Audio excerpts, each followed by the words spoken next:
The man they called a servant arrived at Stonefield Manor on a gray morning, when the frost still clung to the iron gate, and the horses in the stable breathed clouds into the cold air. He wore a rough wool tunic the color of mud, a patched cloak over his broad shoulders, and boots that had seen better roads. No one looked at him twice. That was exactly what he had intended. His name, for the purposes of that morning, was Cole. Theron had chosen the name himself, 3 days ago, when he had told his council he was riding north to inspect the border territories. He had not told them about Stonefield. He had not told them about the girl. He had simply taken a horse, left his crown locked in its cedar box, and ridden for 2 days through pine forest and frozen creek beds, until the gray towers of the manor appeared on the horizon like a bad memory. He needed to see her before the contract was signed. That was the reason he gave himself, at least. The steward at the gate had believed him without question. A servant sent ahead by Lord Vane's household, he had said, carrying correspondence and needing a warm place to wait.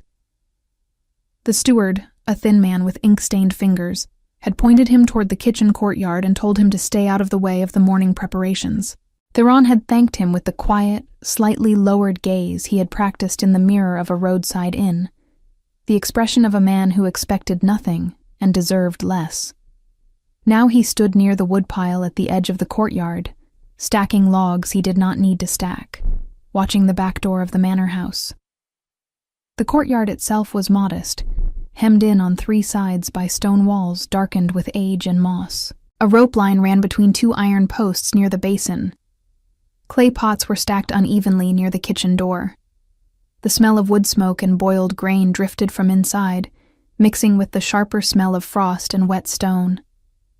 It was the smell of a working house, not a wealthy one, despite the towers and the iron gate.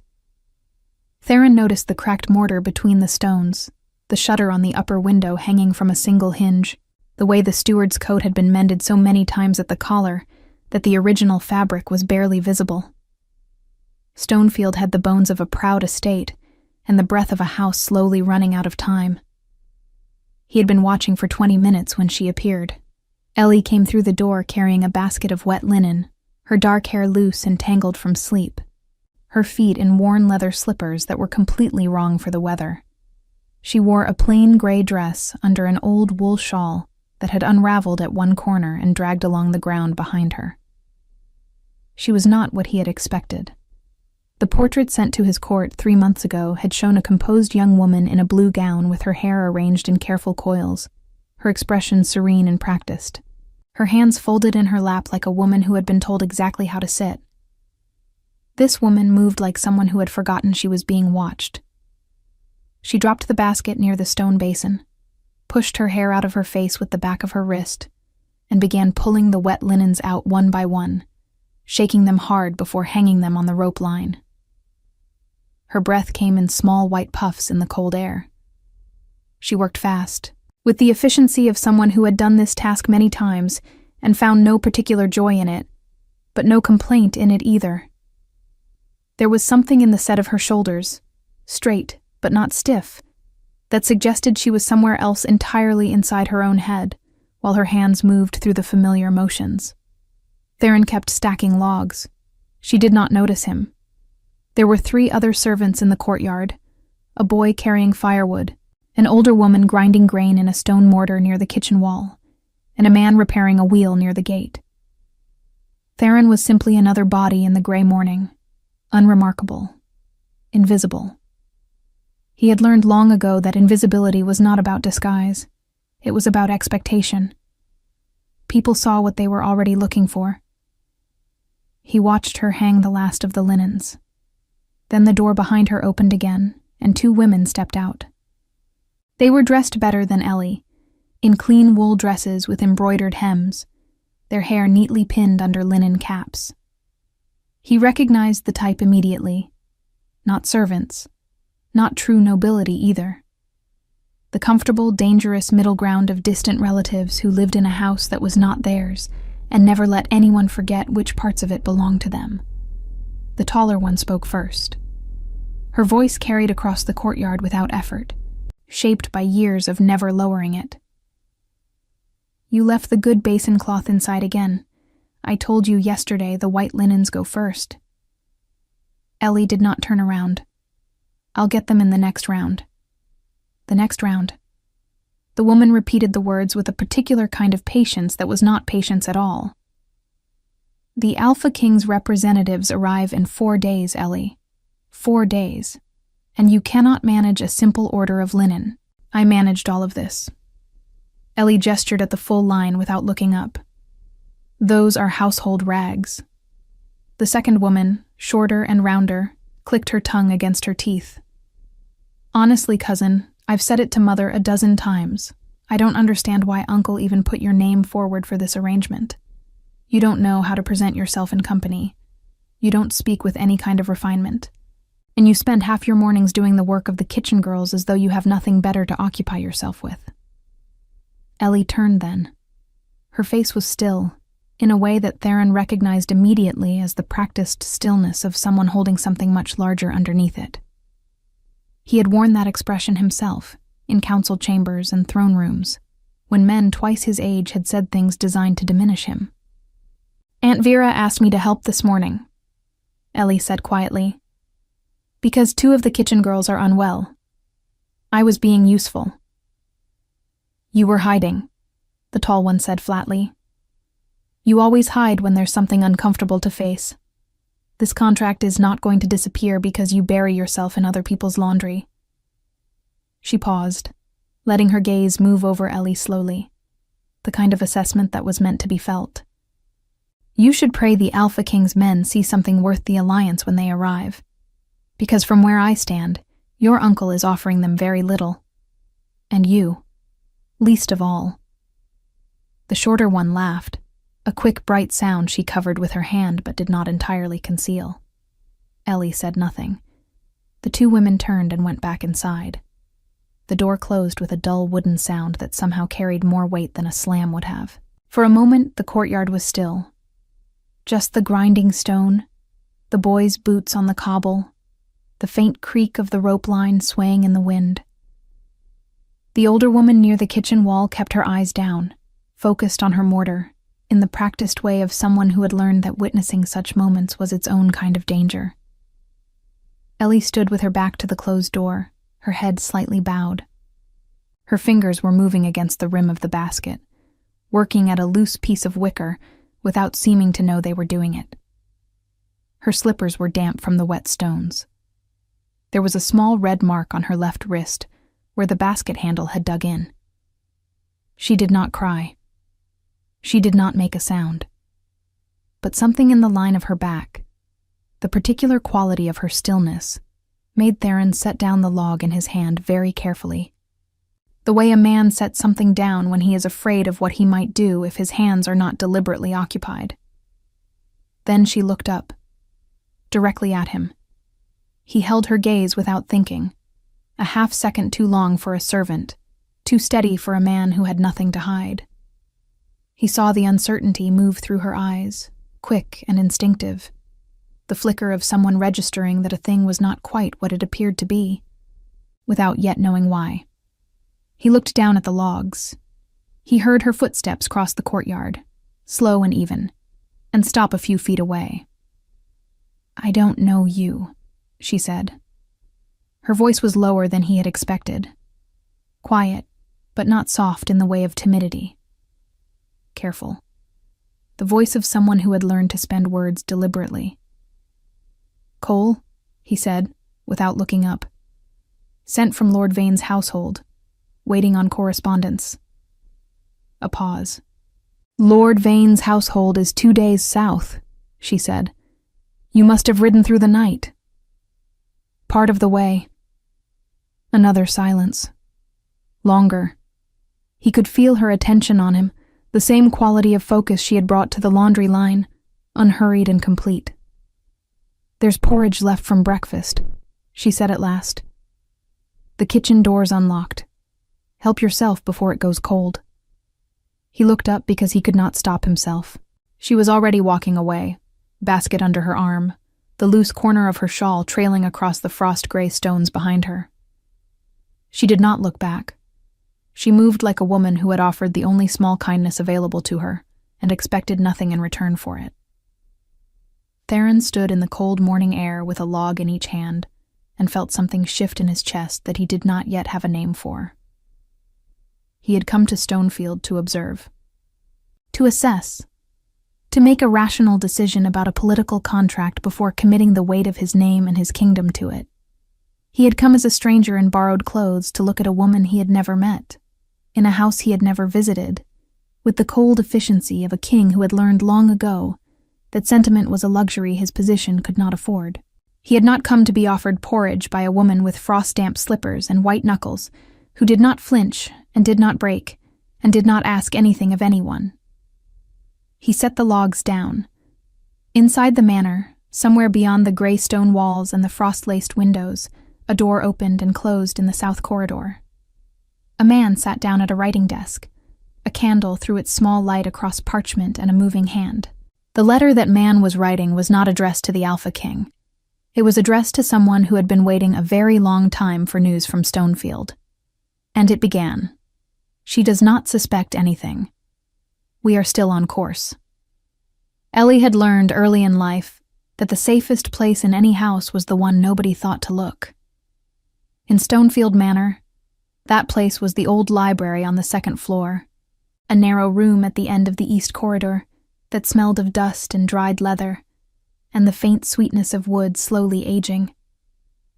The shelves were only half full. Many of the books had been sold years ago, during the first of her uncle's bad harvests, and the gaps they had left behind were filled now with stacked papers, a broken clock that no one had repaired, and 3 ceramic jars whose purpose Ellie had never determined. The room had one window that faced north, which meant it was cold in winter and dim in summer, which meant nobody wanted it, which meant it was hers. She sat in the chair by the window that afternoon with a book open in her lap that she was not reading. Outside, the frost had softened into a thin gray drizzle, and the pine trees at the edge of the manor grounds stood dark and still in the wet air. The smell of rain on old stone drifted through the gap at the bottom of the window frame, mixing with the leather and dust of the room. She was thinking about the servant in the courtyard.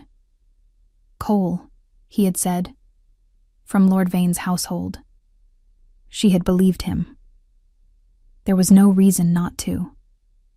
Men passed through Stonefield regularly in the weeks before an important arrangement.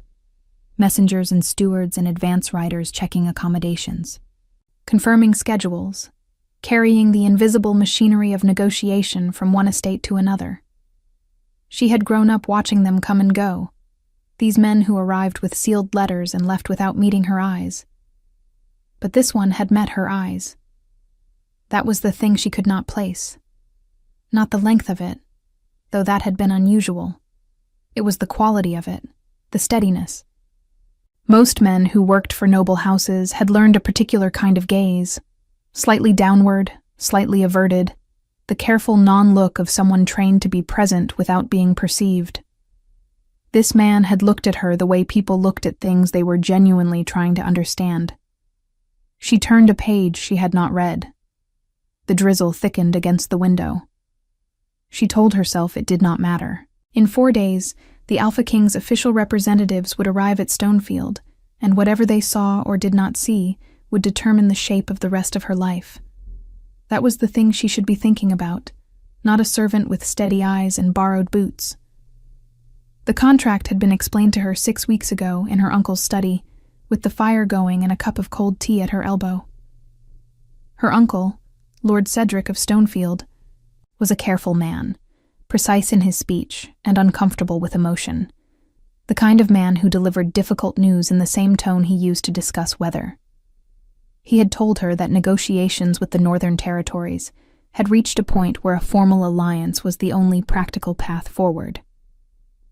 He had told her that the AlphaKing had agreed in principle to a marriage arrangement. He had told her that her name had been put forward because she was the most suitable candidate available. He had not asked her what she thought. She had not told him. What would she have said if he had asked? That she was afraid? Yes. That the thought of leaving Stonefield, this cold and crumbling house she had grown up in, filled her with a loneliness that surprised her with its intensity. because she had never been particularly happy here. That she knew nothing about the Alpha King except that he was powerful and remote, and that men spoke his name with a particular combination of respect and caution that told her more than any official report. That she was 23 years old and had spent most of those years trying to take up as little space as possible, and she was not sure she knew how to be looked at directly, let alone be the wife of a king. She closed the book. Downstairs, she could hear her cousins in the main hall, their voices carrying up through the floor in a bright and indistinct murmur. They were happy, she knew, not because they wished her well, but because her departure would rearrange things in their favor. Her uncle's house, his attention, his remaining resources, all of it would settle more firmly in their direction once she was gone. She had understood this for a long time without letting herself feel it fully. Today, in the courtyard, she had felt it. She stood, moved to the window, and pressed her palm flat against the cold glass. In the courtyard below, the rope line was empty now. The linens had been taken in. The woodpile was neatly stacked on the left side of the wall. She frowned slightly. She had stacked the wood on the right side this morning. She always stacked it on the right side, close to the kitchen door, so it was easy to carry inside. Someone had moved it.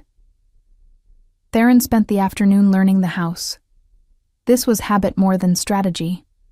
The same instinct that had kept him alive through 12 years of ruling a kingdom, where not everyone had wanted him to succeed. He moved through the spaces available to him: the kitchen, the stable yard, the woodshed, the storage rooms off the east corridor. And he catalogued what he saw with the quiet precision of a man who had learned that understanding a place meant understanding its vulnerabilities. Stonefield was not a happy house. He had sensed it from the gate, confirmed it in the courtyard, and felt it more clearly now as the afternoon settled into early evening and the lamps were lit one by one in the windows.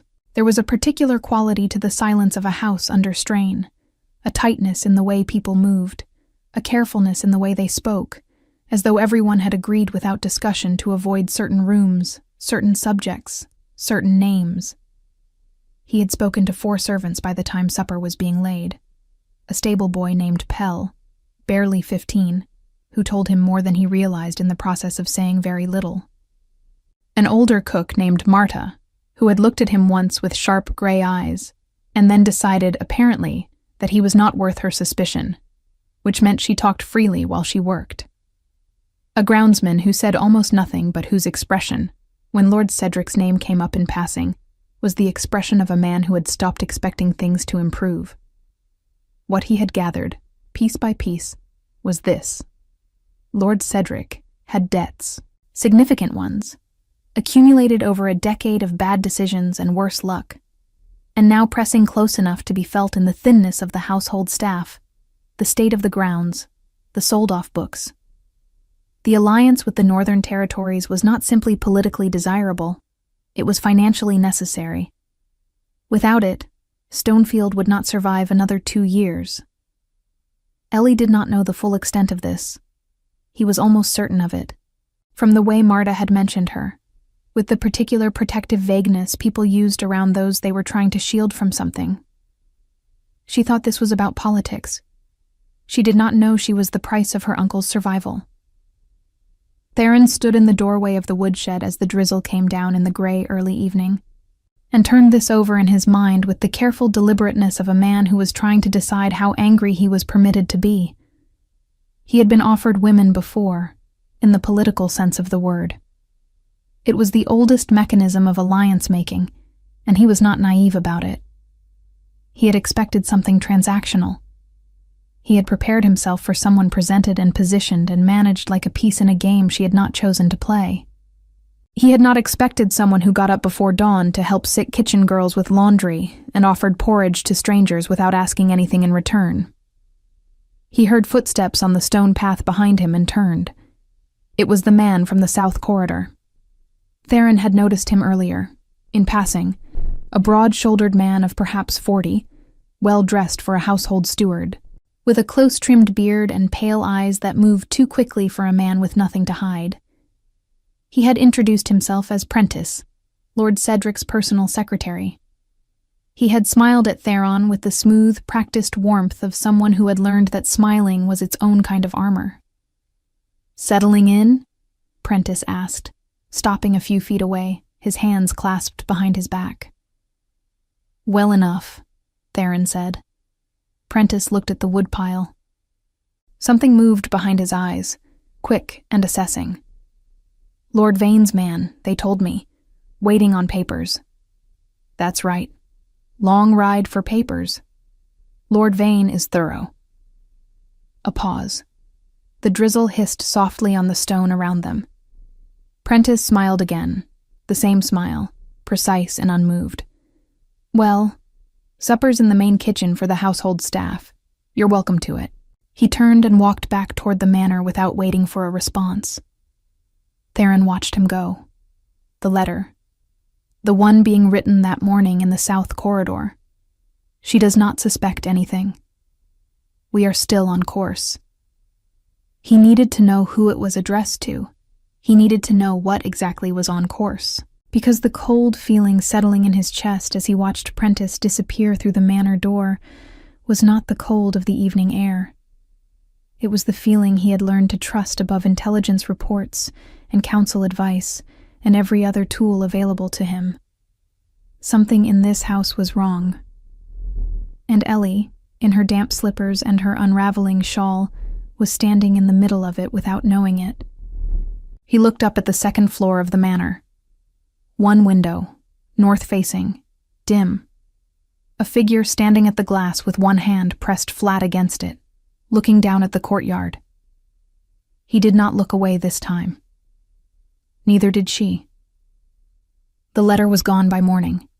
Theron had searched the south corridor twice in the dark hours before dawn, moving through the sleeping house with the careful silence of a man who had learned stealth not as a skill, but as a necessity.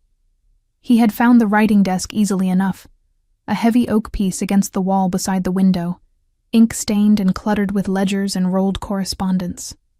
He had gone through every paper on its surface and 2 of its 3 drawers without making a sound. The 3rd drawer was locked. He had knelt in front of it for a long moment, his fingers resting lightly on the iron keyhole, listening to the house breathe around him. Somewhere above, a floorboard shifted. A door opened and closed softly. Then silence again, thick and gray as the pre-dawn air coming through the gap under the corridor window. He had left the drawer locked and gone back to the stable loft where he was sleeping, climbing into the hay with his boots still on, and his mind moving fast and quiet through everything he had gathered in the past 24 hours. Prentice, the locked drawer, the letter addressed to someone waiting for news. We are still on course. The course toward what, exactly, was the question that kept him awake until the first pale light appeared in the loft's small eastern window. Ellie woke that morning to the sound of her cousin Sarah's voice in the hallway outside her room, bright and carrying, the way Sarah's voice always was when she wanted to be heard through walls. The King's advance party sent word. They arrive tomorrow, not in 4 days. Uncle is reorganizing everything this morning. Ellie sat up in her narrow bed and stared at the ceiling. Tomorrow. She had 4 days. She had been carefully not thinking about those 4 days, treating them as a kind of buffer between the life she currently inhabited and whatever came after. And now they were 1 day, 1 morning, 1 night's sleep between Ellie as she was and Ellie as she would have to become. She dressed quickly in the cold of her room, pulling on her warmest wool dress, dark blue and plain, and lacing her boots with fingers that were steadier than she felt. She braided her hair back from her face, tight and neat, because she needed at least one thing to be orderly this morning. She looked at herself briefly in the small mirror on the wall above the washstand. She looked, she thought, exactly like a woman trying to look like she was not afraid. She turned away from the mirror and went downstairs. The manor was already awake and moving with the particular frantic energy of a household rearranging itself under pressure. Marta was directing 2 kitchen girls in the reorganization of the larder. The steward was counting linens in the front hallway. Her uncle stood at the entrance to his study, speaking in low, rapid tones to Prentice, his broad hand gesturing as he talked. the ring on his finger catching the morning light. Ellie slowed as she passed the study doorway. She was not trying to listen. She simply passed more slowly than necessary, the way people do when something pulls at them without explanation. She caught only fragments through the half-open door. Her uncle's voice, tighter than usual. Needs to go smoothly. Nothing unexpected. Prentice, even and measured. Everything is in place. She won't cause any difficulty. Her uncle again, quieter. She doesn't know about Harwick? A pause. Prentice. No, and she won't, if we manage the timing correctly. Ellie walked on. She reached the kitchen and stood for a moment at the large stone hearth, her palms flat against its warm surface, feeling the heat work into her cold fingers. Her mind was moving carefully through what she had heard, the way she moved through the dark library, slowly, attentive to obstacles. Harwick. She knew that name. She had heard it once before, 2 years ago, in a conversation she was not supposed to have overheard, when her uncle had been speaking to a merchant from the western ports. Harwick was a man, or perhaps a place. She had always assumed the latter. Now she was not certain. You look like you're trying to heat yourself from the inside out. She turned. The servant, Cole, was standing at the kitchen door with a stack of firewood in his arms, snow melting on his shoulders and in his dark hair. He must have gone out at first light, she realized. The cold came off him in a wave. I'm thinking, she said, about the advance party. He moved past her to the wood box beside the hearth, setting the logs down with practiced quiet. She watched him. How did you know they'd moved the schedule? Stable boy told me this morning. He crouched in front of the wood box, arranging the logs, not looking at her. Word travels fast in a house this size. This was true. She let it pass. Are you staying for the arrival? A brief pause, almost imperceptible. Probably. Lord Vane must be very thorough, she said, echoing what she had heard him tell the steward the day before. He looked up at her then, and there it was again. That steadiness. That quality of attention that didn't fit the rough wool tunic and the patched cloak and the easy cover story. She held his gaze this time and watched him hold hers, and neither of them looked away, and the fire in the hearth shifted and sent a small shower of sparks up the chimney. Can I ask you something? She said. You can ask. Why did you move the woodpile yesterday? From the right side of the shed to the left? Something changed in his expression. Very slight, almost nothing. It was better stacked on the left, more protected from the wind. I've been stacking it on the right for 3 winters, she said. It's always been fine. The wind was coming from the east yesterday.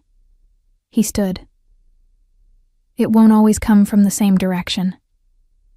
She looked at him for a long moment. He returned the look with the same unbothered steadiness, as though being examined was not something that concerned him. You're not from Lord Vane's household, she said. It was not quite an accusation. More a stone dropped into still water to see what moved. His expression did not change. What makes you say that? Lord Vane's household uses a burgundy seal on their correspondence. I've seen it enough times to know it. She paused. The letter in your coat pocket has a different seal. I noticed it yesterday when you set down the wood. Dark blue, I think, with a mark I didn't recognize. The kitchen was very quiet. Marta and the girls were in the larder. The steward had moved on. Outside, the wind pushed against the walls of the house with a low, persistent sound. Cole, or whoever he was, looked at her for a long moment without speaking. Then he said quietly, You notice a great deal. I've had to, she said simply. Something shifted behind his eyes. Not alarm. Something closer to recognition, she thought. The expression of someone hearing an echo of their own experience in an unexpected place. I'm not here to harm you, he said. The plainness of it was startling. No deflection, no continued performance of the cover story, just the statement, direct and even. "That's not the same as telling me who you are," she said. "No," he agreed. "It isn't." She held his gaze for another moment, then turned back to the fire. "The advance party arrives tomorrow. Whatever you're doing here, you should be careful. Prentice notices things too." She looked at him over her shoulder. "And unlike me, I don't think he cares whether you're harmed or not." She left the kitchen before he could respond. Theron stood at the hearth for a long moment after she was gone, listening to the crackle of the fire and the wind against the walls, and the distant sounds of the household rearranging itself around the news of tomorrow's arrival. She had made him in less than 36 hours. Without resources, without authority, without anything except a pair of careful eyes and 3 winters of stacking wood in the same corner of the same shed. He thought about the letter in his coat pocket. "Dark blue seal," she had said, with a mark she didn't recognize. He had taken it from the corridor that morning before dawn, slipped from beneath the locked drawer's gap. Not the letter Prentice had been writing, but another one, older, folded small, and tucked into the back corner of a ledger that had been left on the desktop by accident, or so he chose to believe. He had not yet broken the seal. He broke it now, standing at the kitchen hearth with the fire warming his back and the house moving around him, and unfolded the paper with careful hands. It was short. 4 lines. "The arrangement with Stonefield proceeds as planned. The girl will be delivered to Harwick upon the signing of the false contract. Lord Cedric has agreed to the terms. He believes the king will simply find another candidate. He does not know that Harwick has other uses for her entirely." Theron read it twice. Then he folded it, placed it back inside his coat, and stood very still with his hands flat on the stone of the hearth, and the fire burning beside him, and the cold, absolute clarity of a man who now understood exactly what kind of danger he was standing inside. Ellie was not being offered to the Alpha King. She was being sold to someone else entirely. Someone named Harwick. Someone her uncle had made a different, darker agreement with behind the facade of the official contract. And the Alpha King's arrival tomorrow, his own arrival, the representatives, the arrangement, all of it was being used as cover, a distraction, a reason to get her ready, presentable, prepared for transport. He pushed off from the hearth. He needed to know who Harwick was. He needed to know the timeline. And he needed, above everything else, to decide in the next 12 hours exactly how much longer he was going to keep pretending to be someone named Cole. The advance party arrived before noon. There were 6 of them, riding in through the iron gate on dark horses with the Northern Territory's gray banner folded at their saddlebags, deliberately inconspicuous for an official delegation, which told Theron everything he needed to know about how seriously his own people took their instructions. He had sent word 3 weeks ago that the initial visit to Stonefield should be handled with restraint. No ceremony, no pageantry, just eyes and ears, and an honest report sent back to him. He watched them ride in from the shadow of the stable doorway, his arms crossed, his expression neutral. He recognized the man at the front immediately.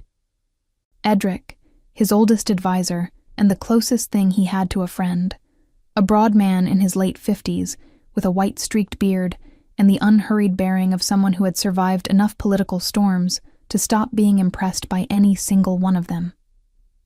Edric dismounted in the courtyard with the careful movements of a man whose knees had been complaining about long rides for the past decade, handed his reins to the stable boy, and stood looking around the manor grounds with the expression he always wore when assessing a new place. Mouth slightly pursed, eyes moving slowly, taking inventory. Theron stepped out of the stable doorway. Edric saw him immediately. His eyes moved from Theron's patched cloak to his rough tunic to his face, and the only sign of his reaction was a very slight tightening at the corners of his eyes, the expression of a man who had seen his king do unexpected things before and had made peace with it years ago. He walked toward him at a normal pace, stopping beside the woodpile, close enough to speak quietly. "My lord," he said, just above a whisper. I won't ask. Good, Theron said. I need you to listen. He told him in 4 minutes, speaking low and fast, his eyes moving across the courtyard as he talked. The letter, Harwick. The false contract. Lord Cedric's arrangement. Prentice and the locked drawer and the timeline he still hadn't confirmed but suspected was tied to the signing ceremony, whatever form that would take. Edric listened without interrupting, his eyes on the middle distance, his face giving nothing away. When Theron finished, there was a brief silence. Harwick, Edric said quietly. Ren Harwick, merchant lord out of the western coast, operates in about 6 different kinds of legal gray, has properties in the interior that nobody official has ever successfully inspected. He paused. There have been rumors about those properties, about the kind of people who go in and don't come out the same way they went in. Something cold moved through Theron's chest. How long have there been rumors? Long enough that I should have brought you a formal report before now, Edric said. There was something in his voice that was not quite guilt, but lived near it. The evidence was never solid enough to act on. He's careful. He's careful, Theron repeated very quietly. Yes. Theron looked across the courtyard at the manor's back door. Closed this morning, no damp slippers on the frost, no basket of linen, just gray stone and the smell of wood smoke, and the sound of the household inside moving through its preparations for an arrival that was never meant to be what it appeared. She doesn't know any of it, he said. The girl? Her name is Ellie. He said it without deciding to. And no, she thinks this is a political arrangement. She thinks she's been put forward as a candidate for a marriage contract. She's been preparing herself for a life she didn't choose, and the man who was supposed to protect her has been selling her to someone else entirely behind the face of that preparation. Edric was quiet for a moment. What do you need from me? I need someone watching Prentice from the moment you go inside that house. I need to know if any correspondence leaves Stonefield today. I need the locked drawer in the south corridor opened without anyone knowing it's been opened. He paused. And I need you to play your role today. Official visit, standard assessment, nothing unusual. Lord Cedric cannot know anything has changed. And you? Theron looked at the manor door again. I'm going to talk to her. Ellie was in the library when she heard the horses arrive. She had spent the morning there intentionally, staying clear of the controlled chaos of the household's preparations, the relining of the guest rooms, the polishing of silverware that had not been polished in years, the particular anxious energy of people trying to make a house look like something it was not. She had braided her hair twice, changed her dress once, and then deliberately put the blue dress back and returned to the gray one because she was tired of performing, and the performance hadn't even started yet. She heard the hoofbeats in the courtyard below and did not go to the window. She picked up her book instead. She had read the same page 4 times when the library door opened. She looked up expecting Syrah, or possibly her uncle summoning her downstairs to be presented. She did not expect the man in the patched cloak who stepped through the door and closed it behind him with the quiet deliberateness of someone who had checked the corridor before entering. She set the book down. You shouldn't be up here, she said. No, he agreed, remaining by the door. But I need to speak with you, and I needed to do it somewhere Prentice isn't. Something in the way he said the name, flat and careful, made her sit up straighter. Why? He looked at her for a moment, and she saw something she had not seen in his face before. Not the steadiness, which was still there. Something beneath it. A decision being made in real time. The expression of a man who has been carrying something heavy and is choosing, right now, to set it down. My name is not Cole, he said. The room was very still. Outside, she could hear the faint sounds of the courtyard below, voices and boots on stone, the arrival settling into the house. "I know," she said. He looked at her. "You know." "I've known since yesterday." She folded her hands in her lap, her voice even. "You moved my woodpile. You noticed the wind direction. You held my gaze like a man who has never had to lower it for anyone. You don't walk like a servant. You don't stand like a servant.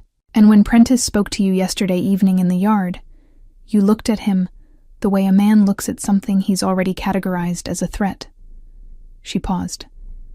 "I don't know who you are, but I know what you aren't." Something moved across his face. Not quite a smile. Deeper than that. "My name is Theron," he said.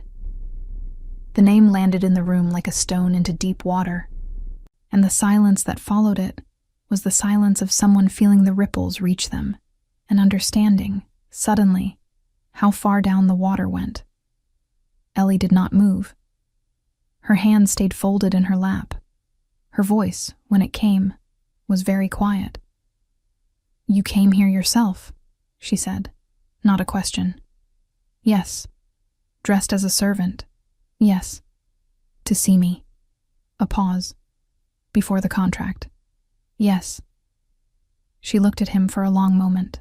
The drizzle had returned outside, tapping softly against the north-facing window. The smell of old leather and dust hung in the still air of the room. Somewhere below, her uncle's voice rose briefly, and then subsided. "What did you hear?" she asked. "In the courtyard. The morning you arrived." He did not look away. "Enough." "Enough to what?" "Enough to understand," he said, "that whatever you've been told about why you're here and what this arrangement is meant to be, there are people in this house who have been telling you a different story than the one they're telling each other." The cold that moved through her then was not the cold of the room. "Harwick," she said. The word came out very quietly. His expression shifted. "Where did you hear that name?" "My uncle, this morning. He was speaking to Prentice, and I was passing, and I wasn't meant to hear." She watched his face carefully. "What is it? Who is he?" Theron crossed the room in 4 steps and crouched in front of her chair, bringing himself to her eye level, and she understood in that moment that it was a deliberate choice, not to loom over her, not to use the height and the presence and the weight of what he was, but to speak to her face to face, as an equal. "I'm going to tell you the truth," he said, "all of it, and it's going to be difficult to hear. But I need you to hear it clearly, because what happens in the next 24 hours depends on you understanding exactly what kind of danger you're standing in." Ellie looked at him. This man who had arrived in borrowed clothes and a false name, and moved her woodpile to the sheltered side of the shed, and felt, beneath the cold and the fear beginning to form at the edges of her awareness, something she had not expected. She felt, for the first time in longer than she could remember, that someone was actually speaking to her. Not at her. Not around her. Not about her in rooms she was not supposed to be in. To her. "Tell me," she said. He told her everything. The letter, Harwick's name and what Edric had told him about the Western properties and the rumors that clung to them. The false contract layered beneath the real one. Her uncle's debts and the agreement he had made and the thing Ellie was in it. Not a candidate, not a bride, but a transaction, wrapped in the language of alliance to keep her cooperative and unaware until the moment cooperation was no longer necessary. She listened without interrupting.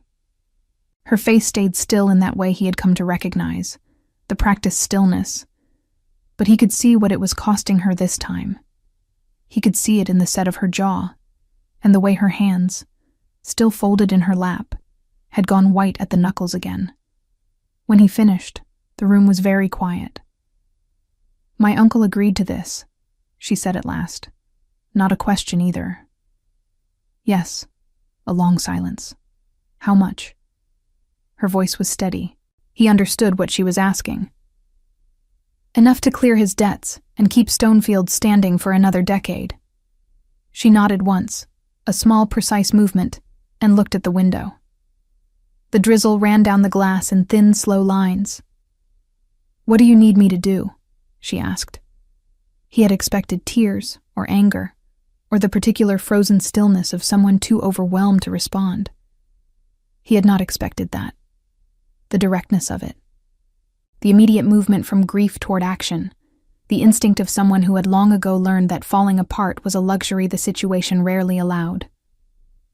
He looked at her in the gray library light and felt something settle in his chest, quiet and certain, the way a compass needle settles when it finds its direction. "Tonight," he said, "I need you to do nothing differently.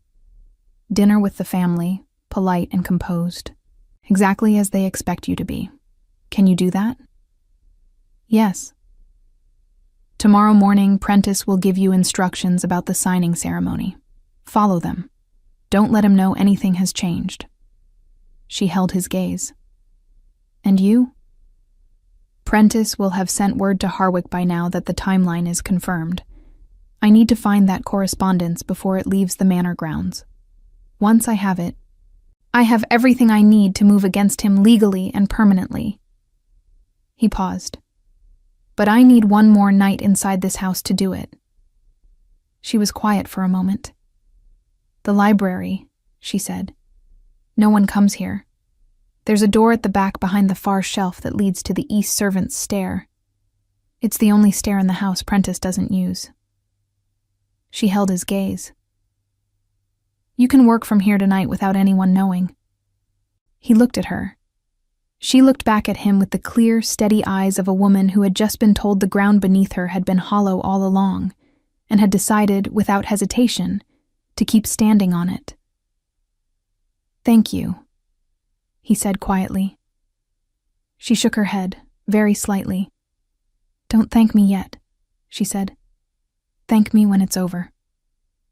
The house settled into its evening quiet slowly, like a man lowering himself into cold water, careful and reluctant. Ellie sat through dinner with her hands folded in her lap and her back straight, and her expression arranged into the composed, cooperative blankness her cousins had always mistaken for emptiness. Sarah talked at length about the Northern Territories, things she had read or imagined or embellished, her voice bright and performative in the way it always was when there were guests worth impressing. Her uncle sat at the head of the table and directed conversation with the practiced ease of a man who had spent years managing appearances, and Prentice sat at his right hand and said almost nothing and watched everything, his pale eyes moving from face to face with the quiet patience of someone who was always counting. Ellie ate her bread and her thin soup and answered when she was spoken to, and gave them absolutely nothing to read. Two of Theron's advance party sat at the table as well, formal and pleasant, playing their roles with the same discipline she was playing hers. She did not look for Theron among the household staff moving through the room. She already knew he was not there. She had left the library door unlatched before coming down. After dinner, her uncle summoned her to his study, and she went without hesitation, her hands still, her breathing even. He stood at the fireplace with his back to her when she entered, his hands clasped behind him, the fire throwing his shadow long across the stone floor. He was a tall man, thin in the way of someone who had once been broader and had diminished without entirely noticing it. His hair had gone mostly gray in the past 2 years. She had thought, when she was younger, that he was simply a serious man, the kind of seriousness that came from responsibility and loss. She understood now that it was not seriousness. It was the particular weight of a man who had made choices he could not unmake, and was living in their shadow. "Tomorrow will go smoothly," he said, without turning. "Prentice will walk you through the ceremony in the morning. It's a simple signing, nothing elaborate. You'll be asked to confirm your willingness for the record. Standard language." "I understand," she said. He turned then, and looked at her, and something passed across his face that she might have called regret if she had trusted it.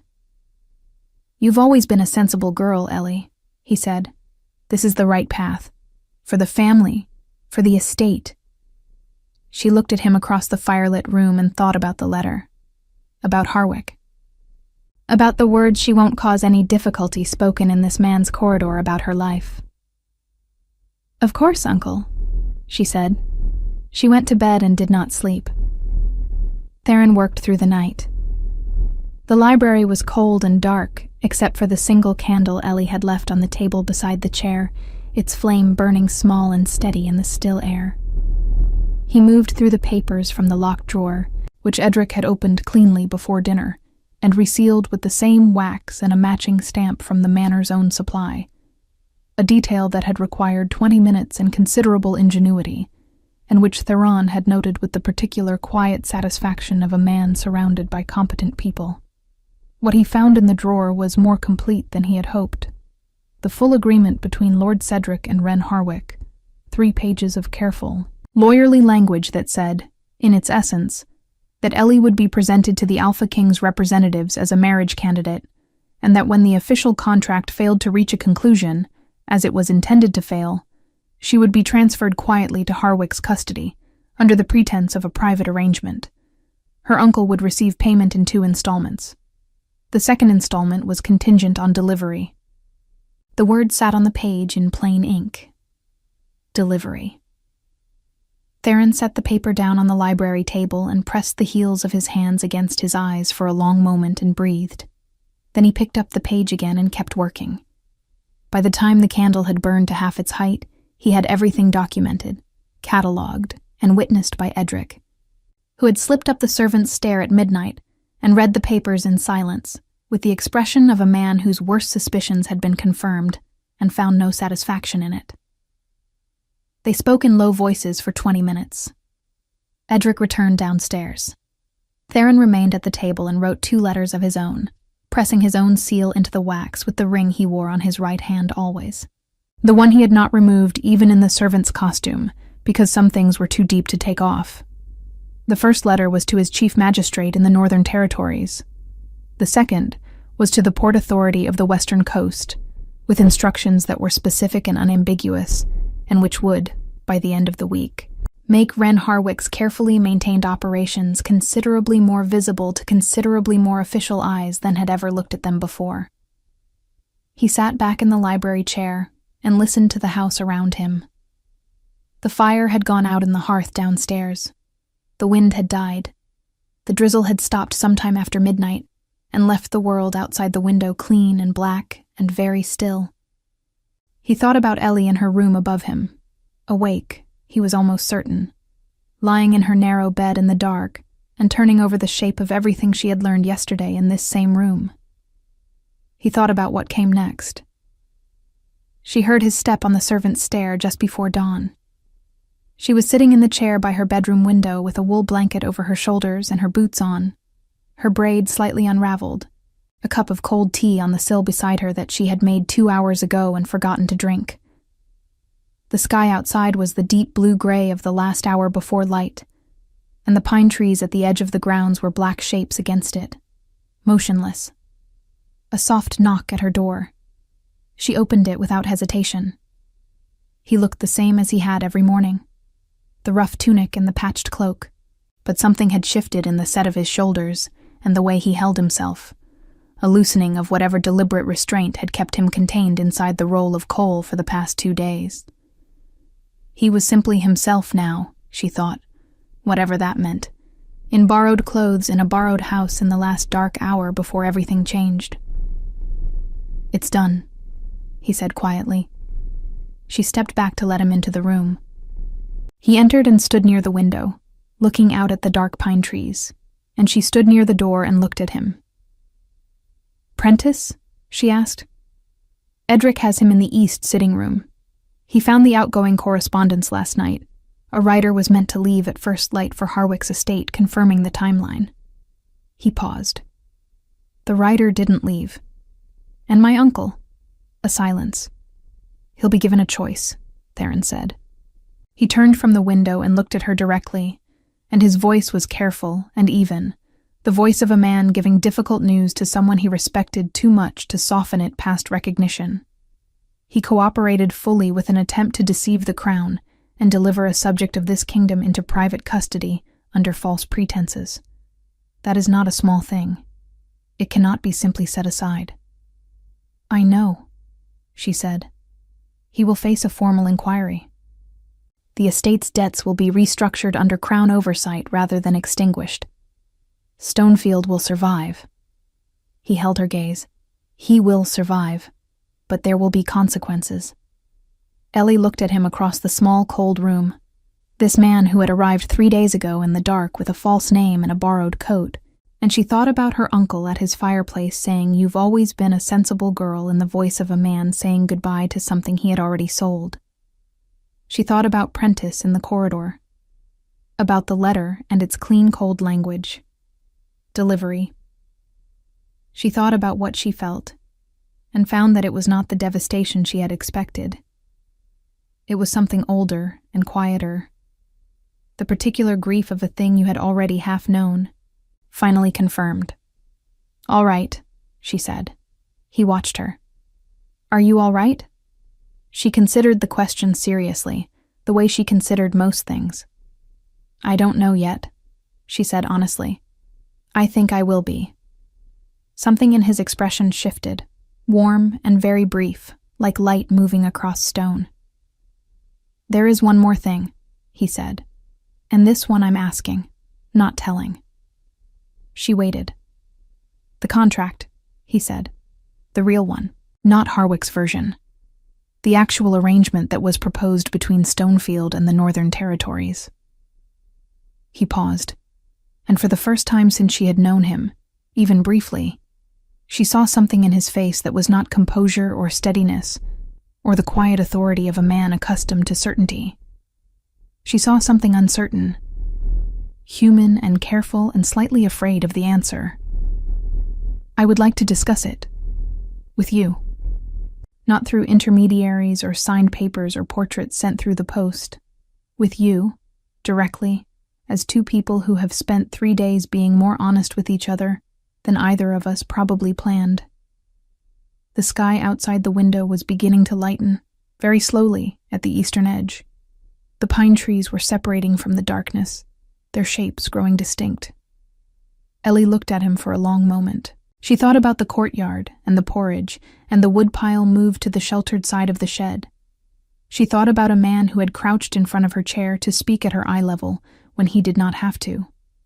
She thought about the word delivery on a page and the word sensible from a fireplace and the long, careful years of taking up as little space as possible and being seen through and around and never quite at. She thought about what it had felt like in this library yesterday afternoon, to be spoken to directly. "I'm listening," she said. In the weeks that followed, the story of what had happened at Stonefield Manor spread through the Northern Territories in the way that true stories spread, slowly at first and then all at once, accumulating detail and losing it in equal measure until the shape that remained was something simpler and more enduring than the complicated truth. What people said was this: the Alpha King had gone north in secret, and what he had found there had changed something in him. What he had done about it had changed something in the territory. Ren Harwick's western properties were inspected formally within the fortnight by a crown delegation that arrived with the kind of documentation that left no room for the usual gray areas. What they found there resulted in proceedings that occupied the magistrate's court for the better part of a year and ended with outcomes that were, for once, as complete as such things could be. The people who had needed finding were found. The man who had built the operation and maintained it and called it by careful legal names was not able to call it anything for much longer. Lord Cedric of Stonefield faced his inquiry in the early spring, in a chamber in the northern capital, with a crown-appointed advocate at his side, and the full weight of what he had agreed to laid plainly before him. He did not contest the facts. He was a precise man, and the facts were precise, and contesting them would have been a kind of dishonesty he found at the end that he could not sustain. The estate was restructured. His debts were absorbed into a repayment arrangement that would take years and require him to manage Stonefield with a frugality he had long avoided. He returned home to a house that was still standing and found, to his own complicated surprise, that he was grateful for it. Prentice left the territory entirely. Where he went, no one at Stonefield was particularly motivated to discover. Sarah married a merchant's son from the southern counties the following autumn and moved away from Stonefield with the cheerful efficiency of someone who had always treated the place as temporary. Her sister followed 2 years later. The manor grew quieter, and in its quietness, steadier. Marta the cook remained. She always remained.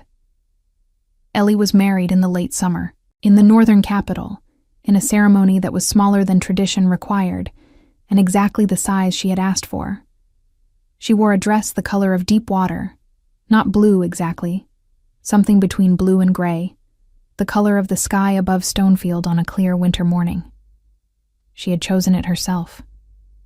She had chosen most things herself, in the months between the library and the ceremony, in the slow, deliberate process of learning what it felt like to be asked. Theron stood at the front of the hall and watched her walk toward him, and felt the same thing he had felt in a cold kitchen courtyard, with a log in each hand, that unnamed shifting in his chest, except that it had a name now, had acquired one gradually over months of conversation and disagreement, and the occasional silence that was comfortable rather than careful. After the ceremony, in the long light of the summer evening, they walked together in the gardens of the northern capital with the smell of pine and warm stone around them, and she told him about the first time she had known he wasn't who he said he was, not the woodpile, earlier than that. "The way you looked at the manor gate when you arrived," she said. "You looked at it the way you look at something you're deciding about. Not arriving at. Deciding about." She glanced at him. "Men who work for other men don't look at gates that way." He was quiet for a moment. "And you said nothing." "I wanted to see what you would do," she said simply. He looked at her. This woman who had spent years being invisible in a house that did not deserve her, and had emerged from it not diminished but precise, knowing exactly what she was, and what she was not, and what she would and would not accept. "And?" he said. She considered the question with the seriousness she brought to everything, looking out across the evening garden with the last of the summer light warm on her face. "You moved the woodpile," she said, "to the sheltered side." She looked at him. He looked at her. "Yes," she said. "I think you'll do." The sun finished setting over the northern pines, and the stars came out one by one above the capital, and inside the hall behind them, the celebration continued without them for a while, which was exactly as they had planned it. The AlphaKing had gone north in borrowed clothes to look at a woman he had never met. He'd come home with something he had not known he was missing. And Ellie, who had spent 23 years learning to take up as little space as possible, finally, quietly, took up all of hers.